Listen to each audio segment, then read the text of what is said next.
H പിയും V പിയും, അതായത് ഇനി നമ്മൾ പറയുന്നത് ഹൊറിസോണ്ടൽ പ്ലെയിനെയും വെർട്ടിക്കൽ പ്ലെയിനെയും നമ്മൾ ഈ ഷോർട്ട് ഫോമിൽ നമ്മൾ അറിയപ്പെടുക എച്ച് പി എന്നും വി പി എന്നും. നിങ്ങൾക്ക് ക്വസ്റ്റ്യൻ എക്സാമിനൊക്കെ ക്വസ്റ്റ്യൻ കിട്ടുമ്പോൾ നമ്മൾ എങ്ങനെ ചോദിക്കുക, എച്ച് പി എന്നും വി പി എന്നും ഉണ്ടോ? ഹൊറിസോണ്ടൽ പ്ലെയിനോ വെർട്ടിക്കൽ പ്ലെയിനോ ഒന്നും ഉണ്ടാവില്ല. ഇനി എച്ച് പിയും വി പിയും തമ്മിൽ ഇന്റർസെക്ട് ചെയ്യുന്ന ഒരു പോയിന്റ് ഇവിടെ കാണുന്നുണ്ടോ? എച്ച് പിയും വി പിയും തമ്മിൽ ഇന്റർസെക്ട് ചെയ്യുന്നത്, എന്താ ഇന്റർസെക്ട് എന്ന് പറഞ്ഞാൽ കൂട്ടിമുട്ടുന്ന ഒരു പോയിന്റ്. ഈ പോയിന്റിനെ പറഞ്ഞ പേരാണ് റഫറൻസ് ലൈൻ. എന്താണ് പറയാ? റഫറൻസ് ലൈൻ നമ്മൾ പറയും. Reference line. ഇതിനെ നമ്മൾ ഡിനോട്ട് ചെയ്യുക എക്സ് വൈ വെച്ചിട്ടാണ്. എക്സ് വൈ എന്ന് പറഞ്ഞിട്ട് നമ്മൾ ഡിനോട്ട് ചെയ്തൊരു ലൈൻ കണ്ടു കഴിഞ്ഞാൽ അതിനർത്ഥം എന്താണ്? അത് ഏത് ലൈൻ ആയിരിക്കും?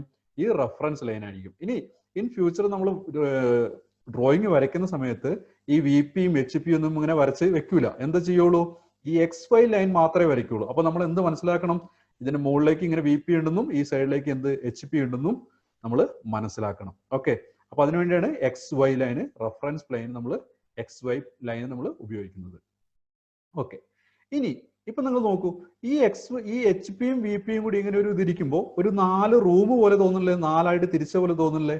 ഈ തിരിച്ച ഈ ഭാഗങ്ങൾക്ക് പറയുന്ന പേരാണ് ക്വാഡ്രന്റ്. എന്താണ് പറയാ? ക്വാഡ്രന്റ്. ക്വാഡ്രന്റ് നമ്മൾ പറയും. അപ്പൊ അങ്ങനെ 4 ക്വാഡ്രന്റുകളാണ് നമ്മൾ ഈ എച്ച് പി വി പി എന്നുള്ള പ്ലെയിന്, റഫറൻസ് പ്ലെയിനെ വെച്ച് നോക്കുമ്പോൾ നമുക്ക് 4 ക്വാഡ്രന്റുകളാണ് കിട്ടുക. അപ്പൊ ഈ ക്വാഡ്രന്റിന്റെ പേരാണ് ഈ ഭാഗത്തുള്ള, ഇതിനാണ് ഫസ്റ്റ് ക്വാഡ്രന്റ് എന്ന് പറയും. സാധാരണ നമ്മളൊരു എണ്ണാൻ തുടങ്ങുമ്പോൾ നമ്മൾ എങ്ങനെയാ എണ്ണുക? 1 2 3 ഇങ്ങനെ എണ്ണു അല്ലേ? താഴേക്ക് അല്ലേ? പക്ഷെ ഇതിനകത്ത് അങ്ങനെയല്ല എണ്ണണ്ടേ. എങ്ങനെയാ എണ്ണണ്ടേ? നേരെ തിരിച്ചാണ് എണ്ണണ്ടേ. അതായത് നോക്കിയോ, ശ്രദ്ധിച്ചു നോക്കിയോ, എങ്ങനെയാ തിരിക്കുന്നത്? ഇതിപ്പോ എങ്ങനെയാ തിരിയണേ? Clock തിരിയണതിന്റെ opposite. അതിന് പറയുന്ന പേരാണ് anticlockwise. Anticlockwise. ഇനി ഇതിന് താഴേക്കാണെങ്കിലോ ക്ലോക്ക് വൈസ് നമ്മൾ പറയും. എങ്ങനെയാ തിരിയേണ്ടത്? ആന്റി ക്ലോക്ക് വൈസിലാണ് നമ്മൾ തിരിയേണ്ടത്. അതായത് quadrants are in anticlockwise. Quadrants നമ്മൾ അടയാളപ്പെടുത്തുക എങ്ങനെയാ? ആന്റി ക്ലോക്ക് വൈസ്, പുറകിലേക്ക്. ക്ലോക്ക് തിരിയണ എങ്ങനെയാ? അങ്ങനെ മുന്നോട്ട് മുന്നോട്ട് ഇങ്ങനെ തിരിയൂലേ? ക്ലോക്കിന്റെ സൂചി തിരിയുന്നത് ഇങ്ങനെയല്ലേ തിരിയണേ? അതിന് എതിരായിട്ട്, അതിന് പുറകിലേക്ക്, അതിന് എതിർ ദിശയിലേക്കാണ് ഏത് വരിക? ആന്റി ക്ലോക്ക് വൈസ് എന്ന് പറഞ്ഞാൽ ക്വാഡ്രന്റ്സ് അടയാളപ്പെടുത്തുന്നത് ഏതാണ്? എതിർ ദിശയിലേക്കാണ്, ആന്റി ക്ലോക്ക് വൈസ് ആണ്. അപ്പൊ ഇത് 1ാമത്തെ ക്വാഡ്രന്റ്, ഇത് 2ാമത്തെ ക്വാഡ്രന്റ്, ഇത് 3ാമത്തെ ക്വാഡ്രന്റ്, ഇത് 4ാമത്തെ ക്വാഡ്രന്റ്. ക്ലിയർ ആയോ?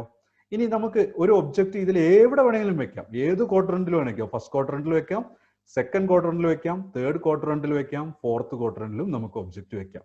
അപ്പൊ എവിടെയാണ് വെക്കുന്നത് എന്നുള്ളത് നമ്മൾ എങ്ങനെ അറിയും? നമ്മളിപ്പോ ഒരു നമ്മളോട് പറയാണ് ഒരു പ്രൊജക്ഷൻ വരയ്ക്കണം, ഒരു വസ്തുവിന്റെ പ്രൊജക്ഷൻ വരയ്ക്കണം. പക്ഷെ ഏത് ക്വാഡ്രന്റിലാണ് ഇത് ഇരിക്കണേന്ന് നോക്കിയിട്ടല്ലേ നമുക്ക് വരയ്ക്കാൻ പറ്റുള്ളൂ.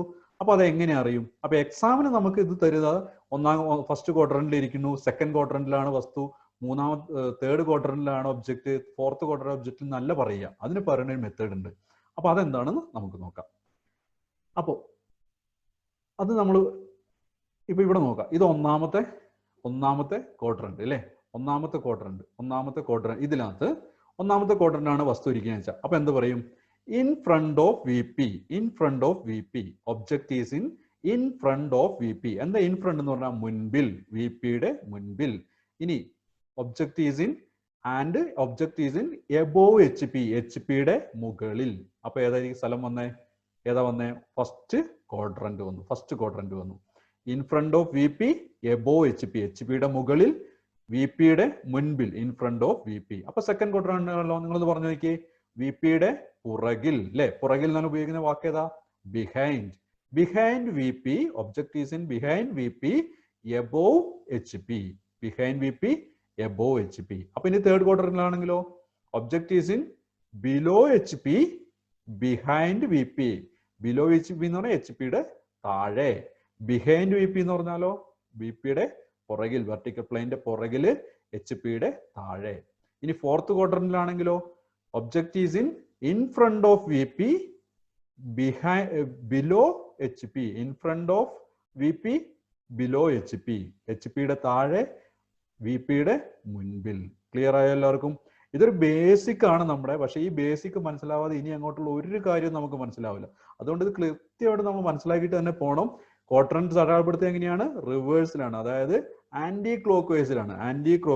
1 2 3 4 ഇങ്ങനെയാണ് അടയാളപ്പെടുത്തുക, ആന്റി ക്ലോക്ക് വൈസിൽ. 1ാമത്തേൽ ഇരിക്കുകയാണെങ്കിൽ എന്ത് പറയും? In front of V P, above H P, first quadrant. Second ക്വാഡ്രന്റിലോ behind V P, above H P. Behind V P, above H P, second quadrant. ഇനി തേർഡ് ക്വാഡ്രന്റ് ആണെങ്കിലോ, ഒബ്ജക്ട് തേർഡ് ക്വാഡ്രന്റിലാണെങ്കിലോ എങ്ങനെ പറയും?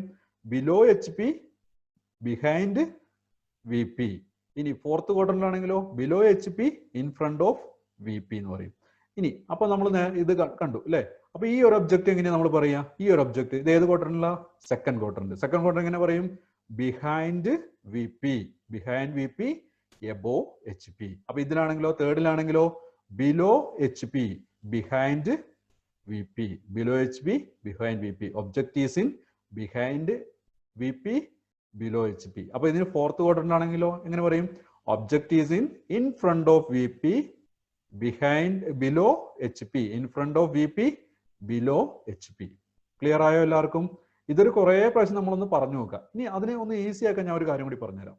V പിനെ എപ്പോഴും നമ്മൾ പറയാ, എപ്പോഴും നമ്മൾ എച്ച് പിനെ എപ്പോഴും നമ്മൾ പറയാ ബിലോന്നോ അല്ലെങ്കിൽ എബോന്ന് ബന്ധപ്പെടുത്തി പറയുമ്പോൾ എപ്പോഴും ഏതിനെ ബന്ധപ്പെടുത്തിയായിരിക്കും പറയാ?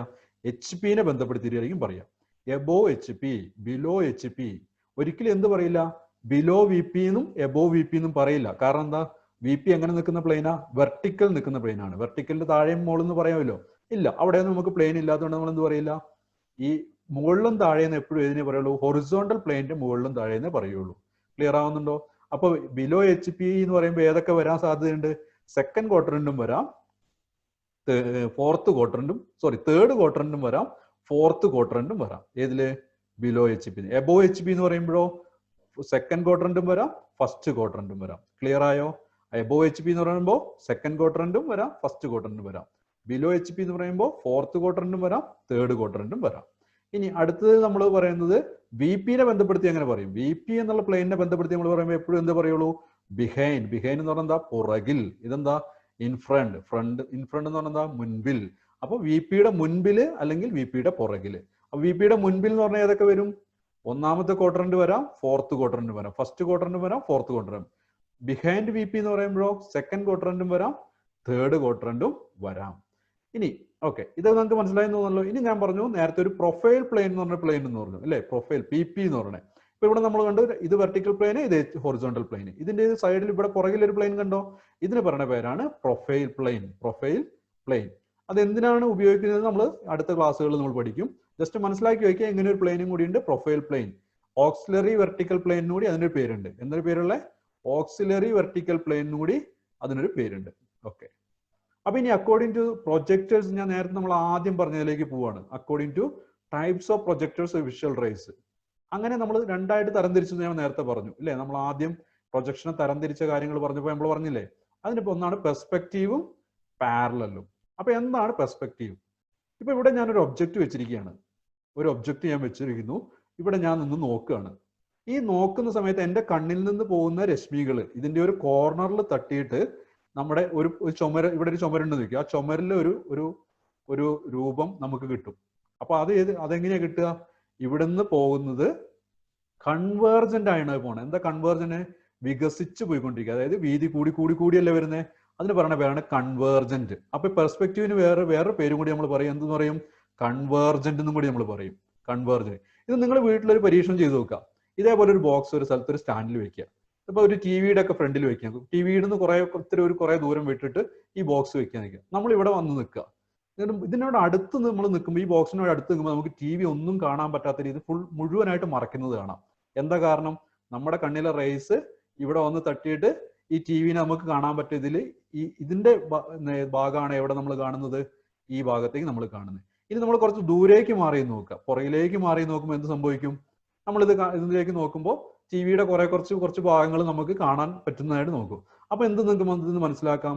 പെർസ്പെക്റ്റീവ് വ്യൂ എന്ന് പറയുന്നത് ഏതാണ്? ഒരു റിയലിസ്റ്റിക് ആണ്. പക്ഷെ അതിന്റെ ഇമേജ് എന്ന് പറഞ്ഞതോ, നമുക്ക് ഇവിടെ കിട്ടുന്ന ഈ ഇമേജ് എന്ന് പറയുന്നതോ കറക്റ്റ് സൈസ് ആണോ? ഈ ഒബ്ജക്റ്റിന്റെ അതേ സൈസ് ആണോ കിട്ടുക?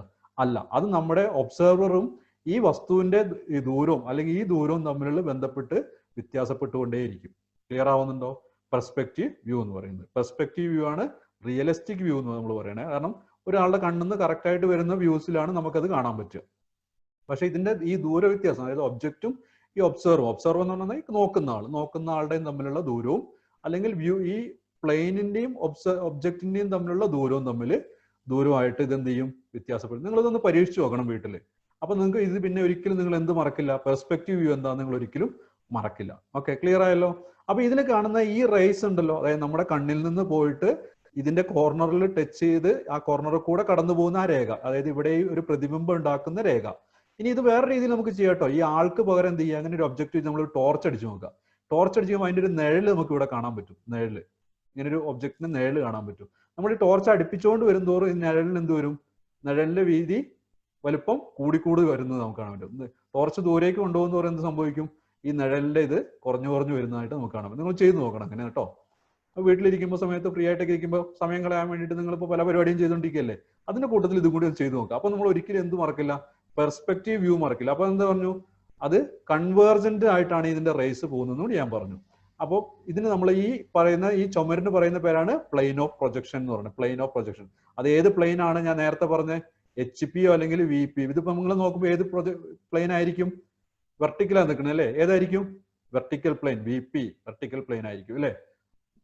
കണക്ട് ചെയ്യാൻ പറ്റുന്നുണ്ടോ, വെർട്ടിക്കൽ പ്ലെയിൻ ആയിരിക്കും നമ്മൾ ഈ പറഞ്ഞ ചുമര് എന്ന് പറയുന്നത്. നമ്മൾ ഇവിടുന്ന് നോക്കുമ്പോൾ ഇങ്ങനെ കാണുന്ന ഒരു സംഭവം ഏതായിരിക്കും, അത് വെർട്ടിക്കൽ പ്ലെയിൻ ആയിരിക്കും. ഇനി ഈ പോകുന്ന റേസിനാണ് നമ്മൾ നേരത്തെ പറഞ്ഞത്, നമ്മൾ ഫസ്റ്റ് ഡെഫിനിഷൻ പറഞ്ഞില്ലേ, വിഷ്വൽ റേസ് അല്ലെങ്കിൽ പ്രൊജക്ടേഴ്സ് എന്ന് പറഞ്ഞില്ലേ, ഇതാണ് ആ റേസ്. അപ്പൊ ഈ റേസ് എങ്ങനെ പോകുന്നു എന്നുള്ള ബേസിലാണ് നമ്മൾ ഏതായിട്ട് തിരിച്ചേക്കണേ, രണ്ടായിട്ട് തിരിച്ചേക്കണം. ഒന്ന് പെർസ്പെക്റ്റീവും ഒന്ന് പാരലൽ. അപ്പൊ പെർസ്പെക്റ്റീവ് എന്താണെന്ന് മനസ്സിലായി, ഇത് കൺവേർജന്റ് ആയിട്ട് പോകുന്നതാണ്. കൺവേർജന്റ് എന്ന് പറഞ്ഞാൽ വികസിച്ച് വലുതായി കൊണ്ടുപോയിക്കുക, വീതി കൂടി കൂടി നമുക്ക് പോയിക്കുക. ഓക്കെ, ഇനി അടുത്തതാണ് പാരലൽ വ്യൂ, പാരലൽ പ്രൊജക്ഷൻ. അപ്പൊ പാരലൽ പ്രൊജക്ഷൻ ഇവിടെ നോക്കൂ, ഈ ആള് നോക്കുന്നത് കറക്റ്റ് ആയിട്ട് ഈ 4 കോർണറിൽ കൂടി ആ രേഖകൾ പോയി എവിടെ പോയി വീഴുന്നു, എവിടെ പോയി, കറക്റ്റ് ഈ ഒബ്ജക്റ്റിന്റെ അതേ സൈസിൽ. അപ്പൊ ഇതിന് പറയാം മിറർ ഇമേജ് എന്ന് പറയാം. മിറർ ഇമേജ് തന്നെയാണ് എവിടെ കിട്ടുക ഇല്ലേ, നമ്മൾ കണ്ണാടിയിൽ നോക്കി അതേ വലിപ്പമല്ലേ നമുക്ക് കാണാൻ പറ്റുക, ഒരു വസ്തു കണ്ണാടിയിൽ കാണിച്ചാൽ നമ്മൾ അതേ വലിപ്പമല്ലേ കാണാൻ പറ്റുക എന്ന് പറഞ്ഞ ഒരു മിറർ ഇമേജ് ആണ് എവിടെ കിട്ടുക, ഈ പ്ലെയിൻ ഓഫ് പ്രൊജക്ഷനിൽ നമുക്ക് കിട്ടുക. ക്ലിയർ ആവുന്നുണ്ടോ? അപ്പൊ ഇത് ഇങ്ങനെയാണോ, ശരി കറക്റ്റ് നമുക്ക് നോക്കി കഴിഞ്ഞാൽ ഇങ്ങനെ കിട്ടുമോ, ഇല്ല. അപ്പൊ ഇതൊരു ഇമാജിനറിയാണ്, നമ്മുടെ മനസ്സിൽ വരണം. ഈ ഒരു പ്രൊജക്ട്, ഈ ഒരു ഒബ്ജക്റ്റ് കാണുമ്പോൾ ഈ ഒബ്ജക്റ്റിന്റെ ഈ വശം ഇങ്ങനെയായിരിക്കും അവിടെ കിട്ടുക എന്നുള്ളത് നമ്മുടെ മനസ്സിൽ വരണം.